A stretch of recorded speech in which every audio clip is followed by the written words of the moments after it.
So the slide is visible to you. Yes, sir. Yes, sir. Okay. So we have to start.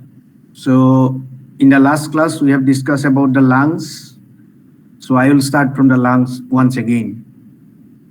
So lungs, they are paired organ composed of right lung and the left lung, present in the pleural sacs of the thoracic cavity. So it is covered by the pulmonary pleura. It has, so in this photograph you see, this is the lung, this is the left lung, and this is the right lung. So lung is having one apex, this is the apex located cranially, base is located caudally, then this is the parietal surface or costal surface, and inside you will get the visceral surface or mediastinal surface. The parietal surface is mainly formed attached with the ribs, that is why it is called costal surface. The medial surface, it is rough and you will be getting different structures. One structure is known as depression found in the middle lobe. This is the depression found on the middle lobe for the lodgement of the heart, and this is called cardiac impression. Now what is cardiac impression? It is the depression found on the middle lobe of the lungs for the lodgement of the heart, and that depression is known as cardiac impression. In the medial side, you will get the hilus of the lung through which the arteries, vein, and all these things either exit or enter into the organ. The area where the hilus is present, that is called the root of the lung. The ventral border, this is the ventral border, is sharp. The basal border is the basal border demarcates the or separates the diaphragmatic surface. This is the diaphragmatic surface, and the medial and the costal surface. So diaphragmatic surface. So this is the diaphragmatic surface. This side you will be the costal surface, and this side you will get the medial surface. Now coming to the lobes of the lung, the right lung is having 4 lobes in case of ox.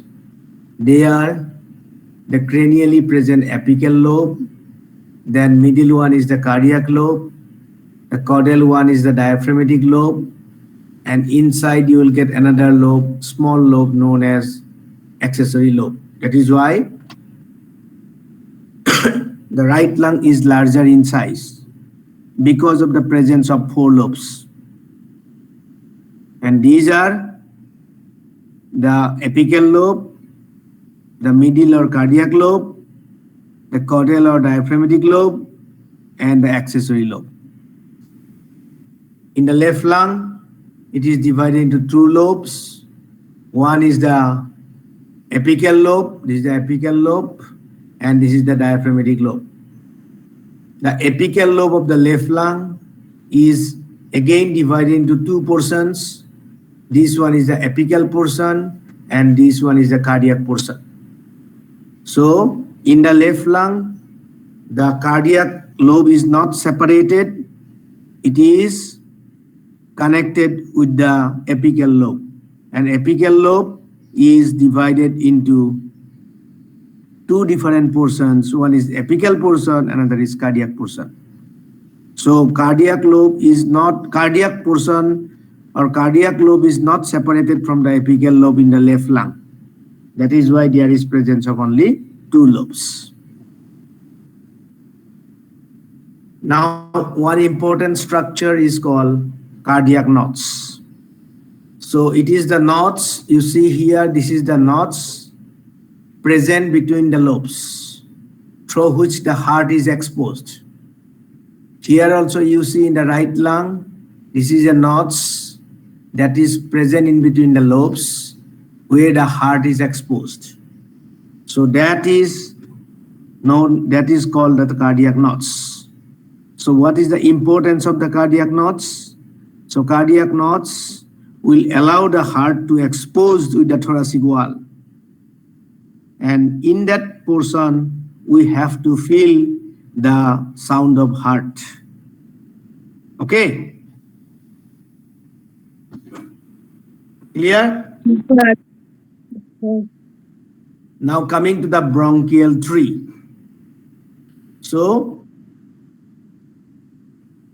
because they are latecomer, na?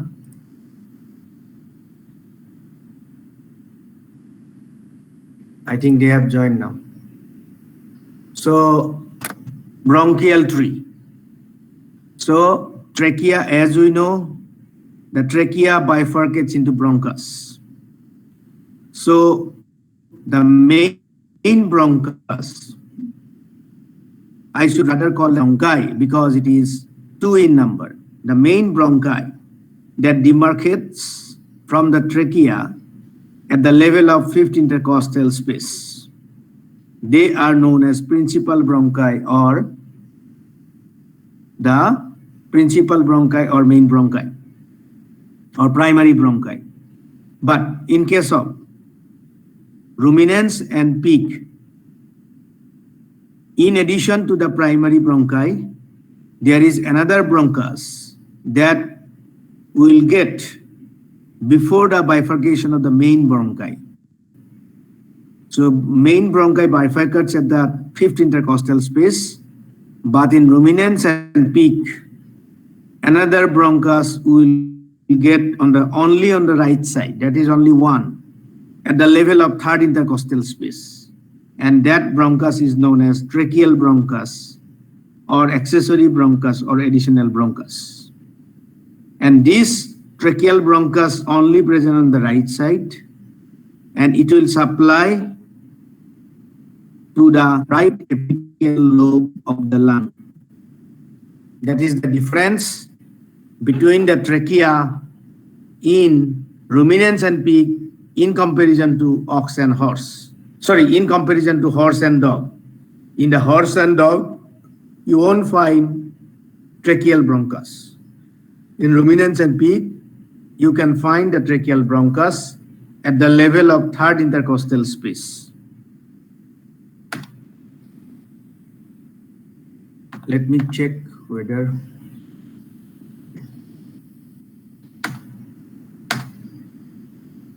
now lungs of horse. So the left lung of the horse composed of again 2 lobes, apical lobe and the diaphragmatic lobe, same as that of the ox. And right lung, 3 lobes, apical lobe, diaphragmatic lobe and accessory lobe. You see, that is the difference. In case of ox, right lung composed of 4 lobes. They are apical, cardiac, diaphragmatic and accessory.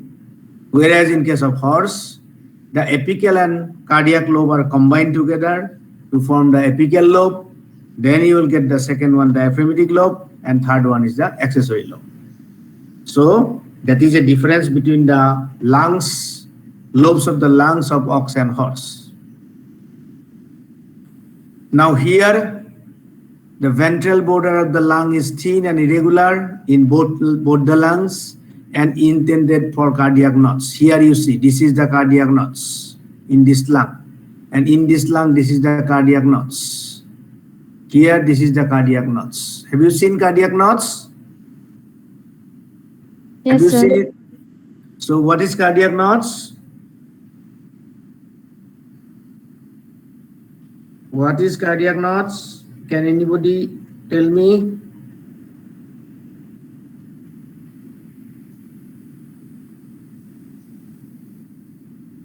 So it is the area which exposes the heart to the thoracic wall.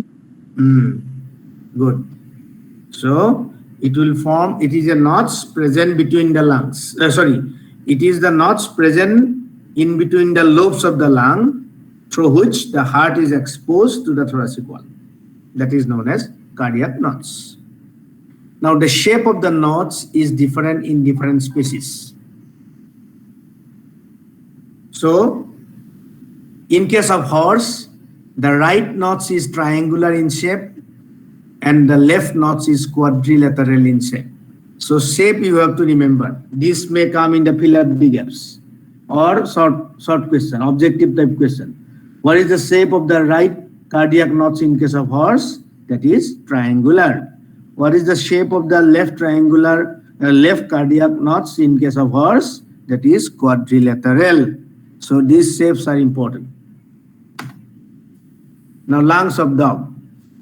In case of dog, the right lung composed of 4 lobes, as in case of ox: apical, cardiac, diaphragmatic, and accessory.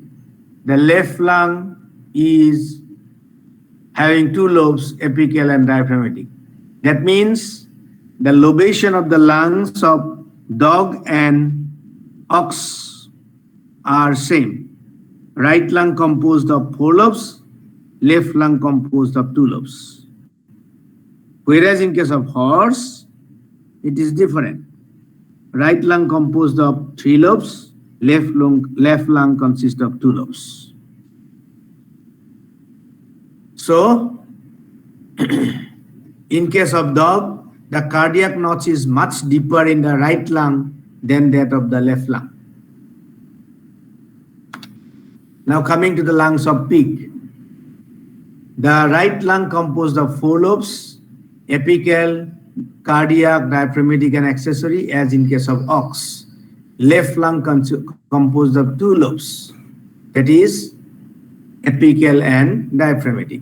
Now, except horse, remember, except horse, the lobes of the lungs are right lung composed of 4 lobes and left lung composed of 2 lobes. They are right lung, apical, cardiac, diaphragmatic, and accessory. Left lung, apical, and diaphragmatic. Except in horse. In case of horse, the right lung composed of 3 lobes. Why there are 3 lobes? Because the cardiac lobe is not separated from the apical lobe.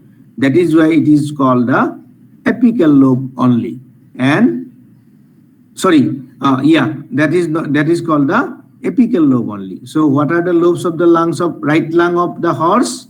Apical lobe, diaphragmatic lobe, and the accessory lobe. Now the shape of the cardiac knots in case of left lung of pig is L-shaped. The shape is different. So L-shaped. Now there may be a little confusion because you see, once you see please concentrate here. If you see the specimen, you have to identify the specimen in the practical class, the lungs of different species.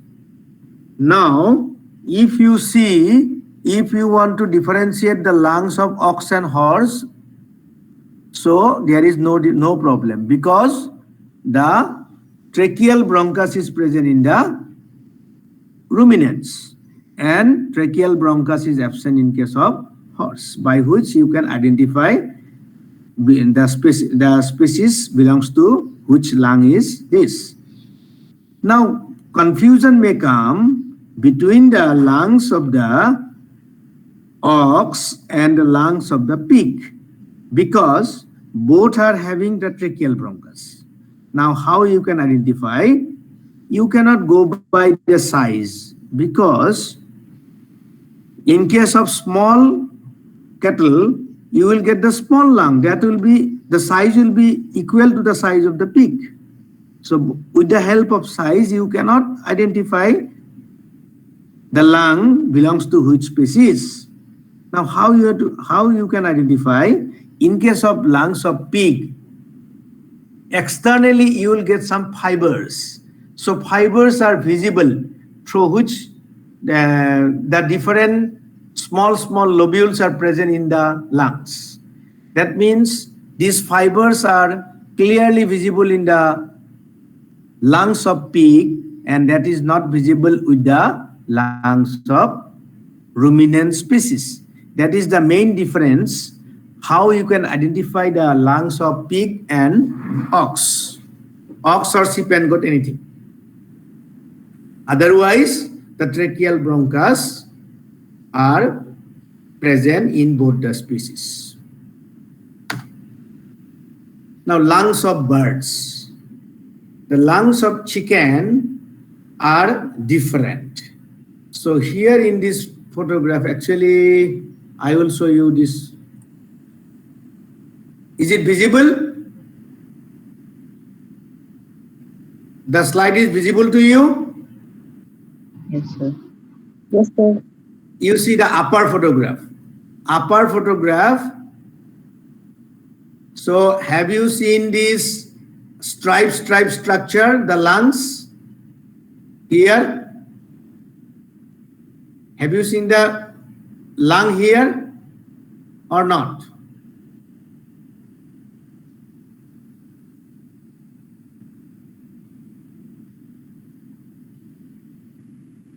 Have you seen the lungs or not? So if I will exit, it will be very small. Now it is visible. Lungs are visible. Yes, sir.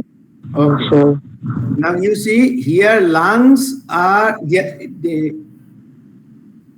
Somebody, you have to mute. You have to mute your that one sound. Somebody has not muted.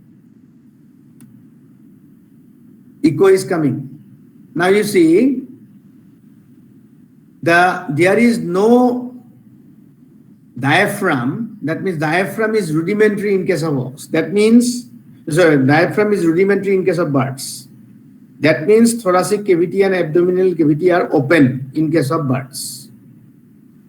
So lungs, they are embedded in the vertebrae and the thoracic wall. That is, have you seen some stripe here? And these stripes are because of the ribs. That means these are lodged on the ribs. Lungs are lodged in the ribs in case of birds. But that is not happening in case of ox or others or mammals. So, in addition to that, the lungs are connected to the air sacs. The air sacs are present in the lungs of birds. Now, what is that air sac? So these are some folded structure through which the air is accumulated inside the air sacs. So these air sacs are not present in the, yes? These air sacs, अरे student आता ही रहेगा तो नहीं होगा भाई. Student और रहने दो जी, जो रहना जो लेट होता है उसको रहने दो. So the air sacs are connected to the lungs. These air sacs are, you won't find in case of mammals. Now here you see, in case of lungs, the dorsal edge of the vertebral surface has 5 deep furrows. Here is the deep furrows caused by the 2nd to the 6th vertebral ribs. So vertebral ribs will give some impression here. On the broad flat visceral surface, parabronchi and parts of the 4 great medioventral secondary bronchi are visible, and only parabronchi can be seen on the costal surface. Now you see, in case of mammals, the bronchial tree, what is the meaning of bronchial tree? Bronchial tree means the bifurcation of the bronchus. The bronchus generally bifurcates like this. First, there is a principal or primary bronchi. The primary bronchi divides into secondary bronchi. The secondary bronchi divides into tertiary bronchi. The tertiary bronchi divides into primary bronchiole. Primary bronchiole divides into secondary bronchiole. The secondary bronchiole divided into respiratory bronchiole. The respiratory bronchiole divides into alveolar sac, alveolus. That means the blood transfusion system or blood exchange system. That is the alveolus. So these are the bronchial division.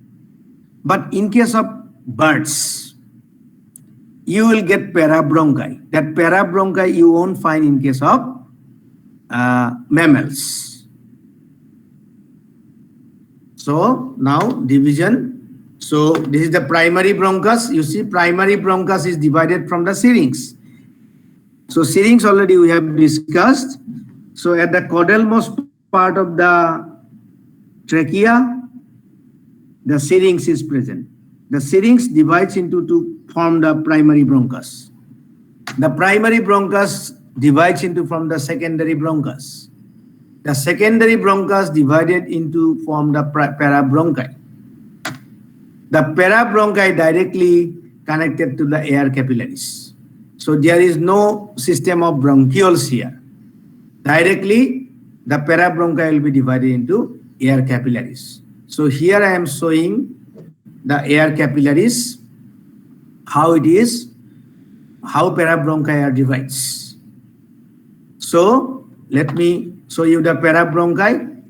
The secondary bronchi gives off numerous parabronchi. You see, this is the primary bronchi, then you will get the secondary bronchi, then you will get the parabronchi. These are the photograph. This photograph I have included in the notes. You just go through it. Okay, have you downloaded my notes?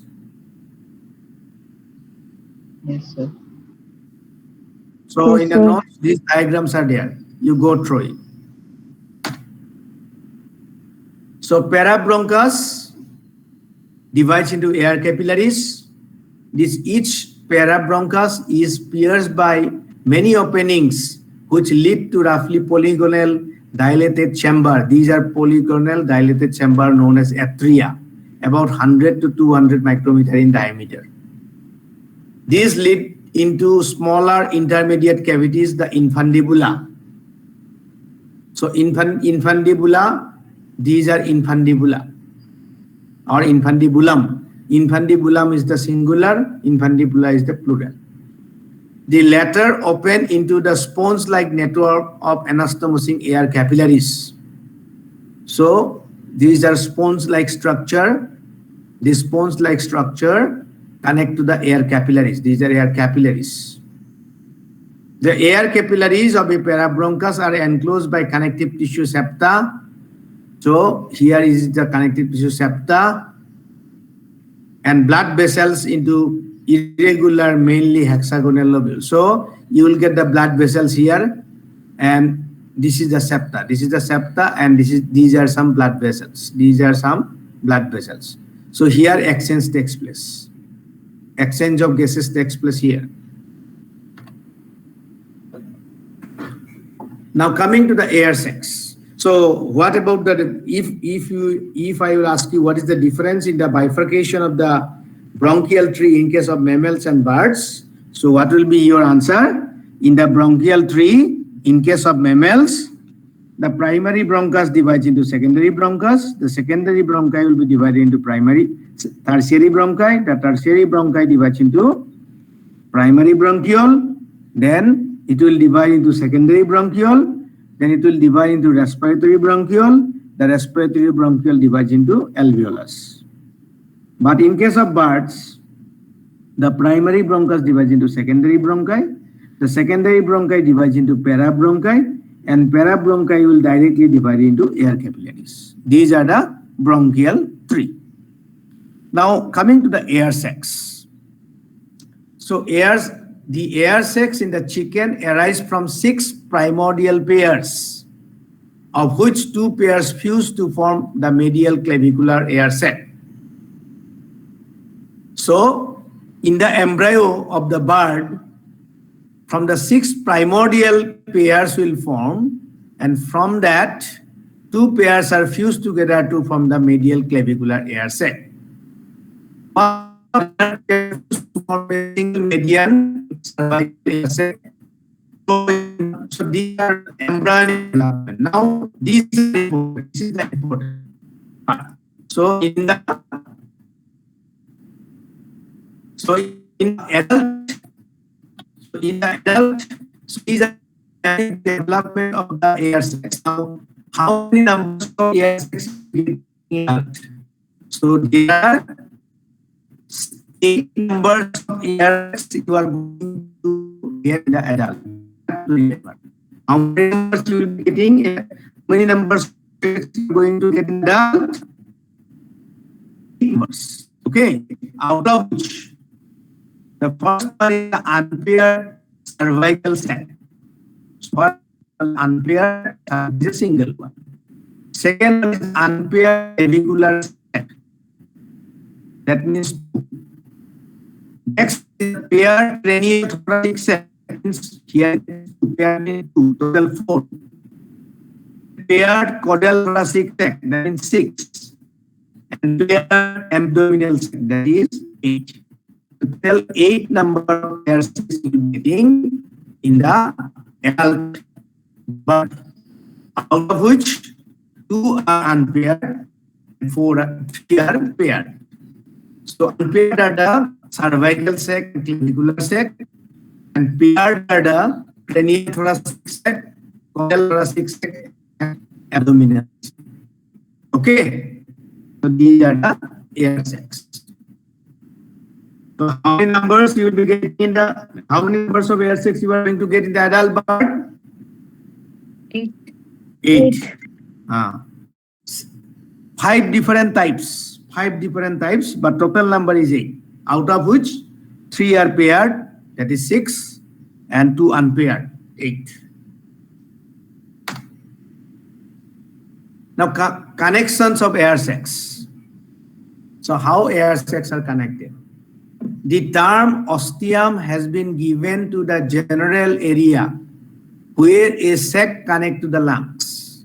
So sac is connected to the lung with the help of one opening, and opening is known as ostium. Now most of the ostia means plural, ostium means singular. Most of the ostia are located along the ventrolateral border of the lung. Essentially each sac has, that means the lungs is, you see this is the lung, you will get the sac is like this. Here you see this is the lung, and these are the air sacs. These are the air sacs. These are the air sacs. Have you seen these air sacs? So this is one, this is another, these are double. Cranial thoracic, caudal thoracic, and abdominal. So these are paired. So this is the lung. So how it is connected? It is connected to the ventrolateral border from the lungs. So air sacs are connected to the lungs and on the ventrolateral border of the lungs. And the openings is known as ostium. Each sac is having a single direct connection to one of the main bronchi. So one of the main bronchi, it is connected to the air sac. 4 to 6 indirect connections to the parabronchi, often called recurrent bronchi. That means one sac is connected to the lungs with the help of one main bronchi and 4 to 6 parabronchi. It is connected. Now structure of the air sac wall. The inside of the air sac wall is lined by simple squamous epithelium, except around the ostia where it is ciliated columnar. That means these are the shape of the cell, lining cell. So inside the air sac you will get the simple squamous type of epithelium, and at the entry point, that is the canal through which it is connected, that is the ostia, it is lined, this is lined by ciliated columnar epithelium. So this is all about the respiratory system of different mammals and birds. So with this, I can conclude the thorax and thoracic cavity. Okay, so heart part already we have discussed, already Om sir has discussed, so I am not going to that. I have given the notes, you just go through it. Secondly, inside the thoracic cavity, I have not touched one thing. So if you can remember what we have discussed about the thoracic cavity, we have discussed about the bones, we have discussed about the joints, then muscles, then arteries, then veins, then lymphatics, then nerves, then organs of the thoracic cavity. Now, when I discuss about the nerves of the thoracic cavity, I have discussed about the spinal nerve. I have not discussed about the cranial nerve. Is not it?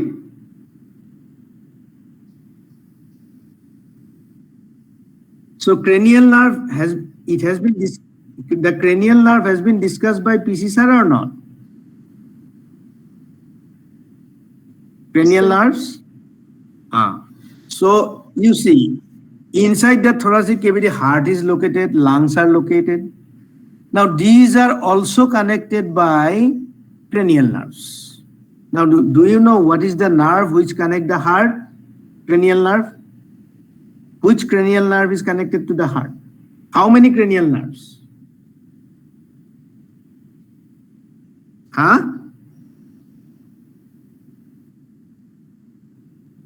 Bara? 12 numbers or 12 pairs?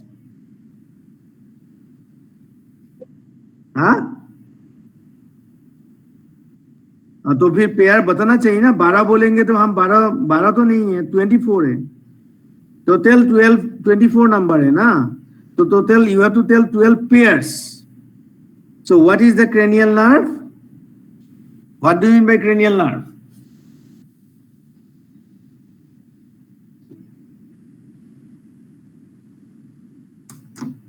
Cranial nerve क्या है?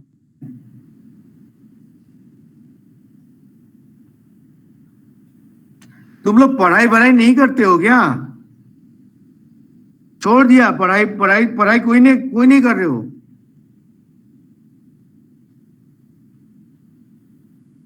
कितना है cranial nerve? What is cranial nerve? Sir, the nerve which originated from brain. They are called cranial nerve. They are 12 pairs. So can you remember the name? Yes, sir. What are those? Olfactory, optic, ocular, trochlear, trigeminal, efferents, facial, auditory, glossopharyngeal, vagus, spinal accessory, hypoglossal. So these are number 1, number 2 like that. You cannot change the number. Okay. PC sir might be told already. So you cannot change the number. Automatically, serially you have to tell. Because number 1 cranial nerve, it must be olfactory. You cannot put number 1 optic. Okay. These numbers are universal. Suppose if you telling number 10 cranial nerve is vagus. Okay. So number 2 cranial nerve is optic. Number 5 cranial nerve is trigeminal. So you cannot put trigeminal is number 6. You cannot put. Because it must be number 5. Trochlear should be number 4. Remember? Clear to you? Sure. Now, out of these cranial nerves, which nerve will supply to the heart? Vagus. So that means I have. So heart is located inside the thoracic cavity, but I have not discussed about the vagus nerve. So what is my point? Why I have not discussed? Because when sir told the distribution of vagus nerve. Is not it? So when I taught about the nerves of the thoracic cavity, I only discuss with the nerves that arises from the spinal cord. That is spinal nerves, not the cranial nerves. The cranial nerves, I cannot stop, I cannot continue here because already been discussed in the cranial nerve. Clear to you? So that means if you talk about the nerves of the thoracic cavity, you have to discuss both the cranial nerves and the spinal nerve. But I have discussed only the spinal nerve.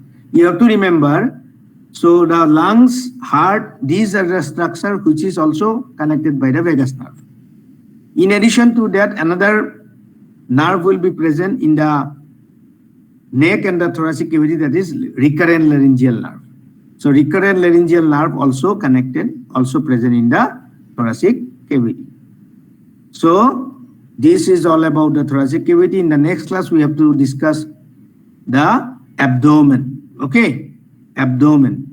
So my part is thoracic cavity and abdomen. So thoracic cavity I have completed. Now we will go to the abdominal cavity from the next class onwards. Now, if you are having any doubt regarding the thoracic cavity, anything, whatever we have discussed, you can ask me some question. Time is there.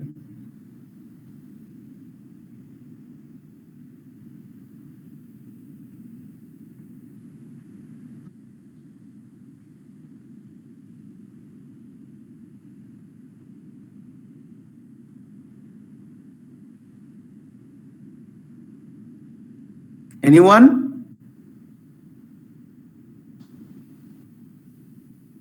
Anyone wants to discuss something?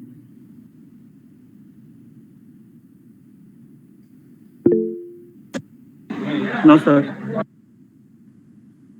No. No, sir.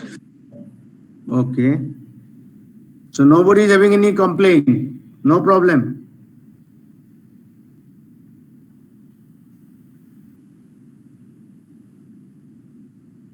Then I will stop here today. So in the next class tomorrow at 12 noon, I will start the abdomen. Okay? Yes, sir. Sure.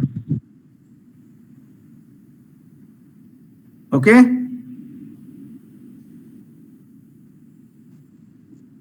Okay then. Thank you. Thank you, sir. Thank you, sir. Thank you, sir. Thank you, sir.